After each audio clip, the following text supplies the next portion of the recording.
up, boss? How you doing? Good, man. Good.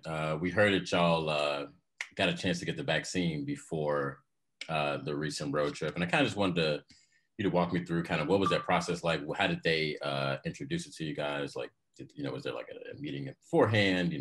Was it kind of available to the team? Everybody seemed kind of receptive to getting it. Can you just kind of walk me through like how that all worked?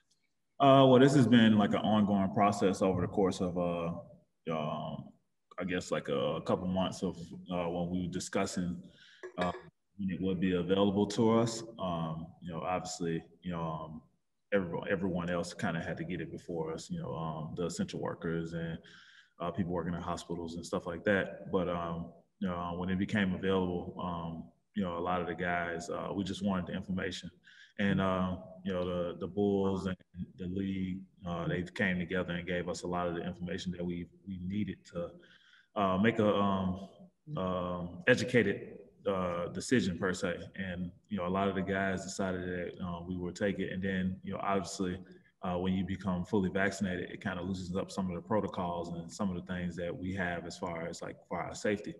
So a lot of the guys kind of just said, let's go on and get together and kind of take it. We have a lot of the information, in our hands, and we've utilized that information and took the time to learn more about the vaccine. And it's and we all came to a conclusion. The guys who did take it came to a conclusion that we want to kind of want to hurry up and take it as soon as possible, so we can kind of loosen up some of these protocols and try to get back to living a semi-normal life.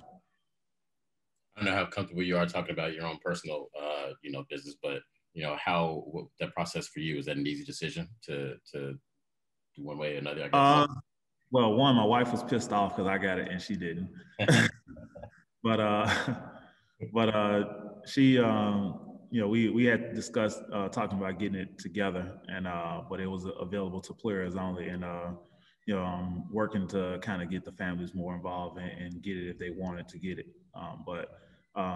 My process was just me having information, making sure that, whatever I'm putting in my body, that I know, what I'm putting in my body and what it can do as far as being harmful and stuff like that. And just understanding more about it. Once I became more comfortable and more, receptive to the idea of even taking it, then, it kind of just loosened up, a little bit more and more as time went on. This is not just something that I just thought yesterday where I said, yeah, I'm just going to get it. It was more so of me having information over the course of a period of time, as well as my teammates, over a period of probably a month or 2 months, of just getting information constantly and just talking about it and understanding more and more about it. Cool. Last one from me. Was there any worry about, some people have sore arms or even that second shot sometimes hit people hard? I got it in my right. So the one I don't use very much. I think I was the only person that sat down on their side of the table. It was like, whoever wants it on their right arm, sit over here. Whoever wants it on their left. I was the only person that went over there. Everybody else was on the other side. So yeah, but I was I think I was probably the second to get it on our team. You got 2 shots. But I just wanted to make sure that it wasn't harmful to me or or it wouldn't be harmful to anybody around us. So, but other than that, yeah, the only symptoms that I've had so far since getting it is I had like a slight chills and shivers for probably like an hour, and then no real body aches or anything like that. It made me tired as hell. I went straight to sleep and actually almost missed my COVID test. But other than that, I was fine. The sore arm, that was about it too. Appreciate it, man. Joe Colley, go ahead. Thad, how you doing, buddy? Doing fine. How you doing? Good. Hey, were there any guys that were kind of conspiracy theorists that kind of had to be talked off the ledge of getting it done, or thinking there was a chip going in their head, or anybody like that, or no? Oh, no, nobody was like that. I mean, you have some guys that's just like, no, I'm not taking it. And then you have the other guys that's like, yeah, I'll take it. Nobody was like into like conspiracy theories or anything like that. Everybody was kind of just, it was either a strong no, or it was like, yeah, I'm gonna take it. But for the most part, I think we only had like a couple guys that didn't take it, and that was about it. And my other question, Lauri, when you go back to last year, Lauri and Coby were both considered kind of foundation pieces for this organization moving forward. And now they're kind of learning how to be reserves and be kind of complementary players. How do you think they've handled it? How tough is that for a young guy to kind of cycle through his head and say, hey, this is my role now? Have they talked to you about it? I mean, where are they mentally, you think? I mean, that with any young guy, you definitely think about that. You think about those type of things because you want to have a long, successful career in this league. And, when you go from starting to, to a reserve role, it's tough. I mean, I've been in a starting role and then I went to a reserve role and then now I'm back, into a starting role. So it's definitely tough. But I think those guys have handled it well. They're coming off the bench and still, bringing energy and lots of fire and intensity to the game. And they're both going to continue to get better and have long careers. But, I know it's tough on them, but, they're making the best out of the situation. They're continuing to do the things that we need to do, because it puts our team in a better position with how, coaches kind of orchestrating things. Thanks, man. Yeah. Casey, go ahead. Hi, Thad. I'm just curious what it's been like for you to play alongside Nikola Vucevic. I mean, it's been great. He's a big that, can step out. He can play in the post. He's just a beast, of a big and a load to deal with every single night. And he helps put us in a position to win every single night. We started off a little rocky. I think that was just circumstance of the schedule. Some of the top tier teams and quality of teams that we were playing with, trying to orchestrate and get acclimated to each other. I think it was a mixture of both of those things that put us in that situation. But we're getting better and we're continuously working hard to try to get to jail as a team. And it just sucks because we don't have practice time. Every day it's like we're trying to work through film and work on the fly. The only practice time we have is in shoot-arounds. So, and those are only like 45 minutes to an hour. So it's very, very tough, but, we're working through it. We're fighting through it. But, back to your question with Vooch, he's just a tough load to handle. I remember, when he was a rookie with me in Philly, I was like, man, this guy's going to be incredible. Just because I seen some of the physical attributes that he had where he can pick and pop, he can post up, phenomenal rebounder, and just get out there and get after it each and every night. What's he been like off the court in terms of like just kind of fitting in with his new teammates and stuff? I mean, he talks, but he's like, one of those light talkers, but it's like he's always been here. He's fit in and he's gelled with the guys. We all have conversations. We all, sit around the table when, we're, eating food and doing different things. And we all talk about how we can try to get better as a team. We talk about, life stuff and we just talk about things that's going on in general. Thank you. Yep. We got three more, Thad. Rob Schaefer, go ahead.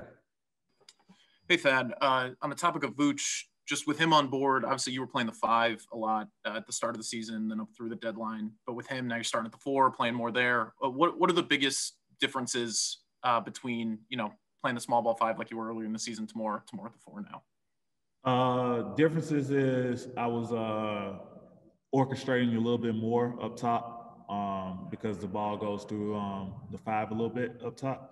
So we've kind of changed the way we kind of play a little bit and started to do a bit more different things as far as like playing out of horn sets and playing into more like screen and roll actions, side pick and roll angle actions, and then posting up a little bit more.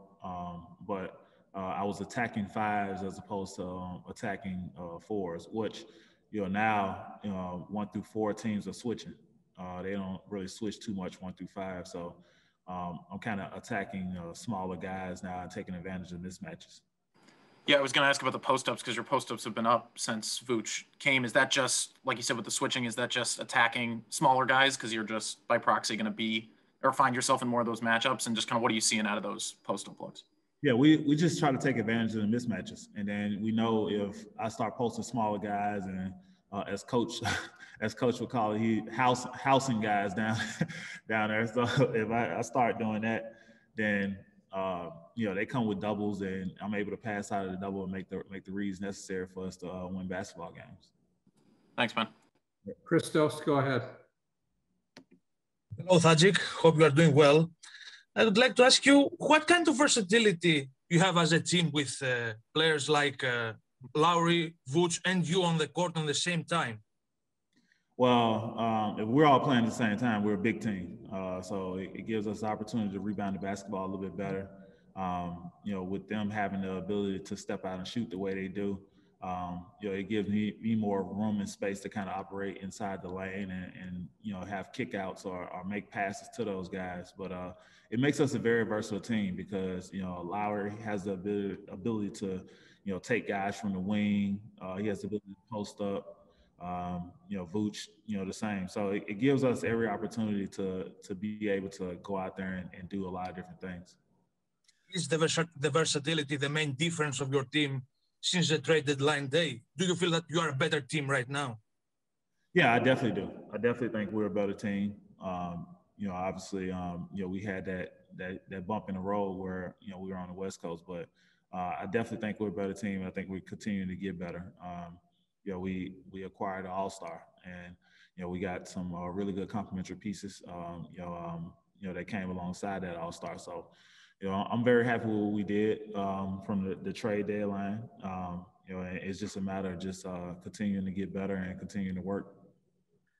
Last question, Stephen, go ahead. Hi, Thad. This is Stephen Lung from Sportsnet in Toronto. I just wanted to know, like, given where you guys and where the Raptors are in the standings, kind of neck and neck there, what's the level of importance for tonight's game to you? Well, we treat every game as like it's another game, but there is some importance to each and every game that we play.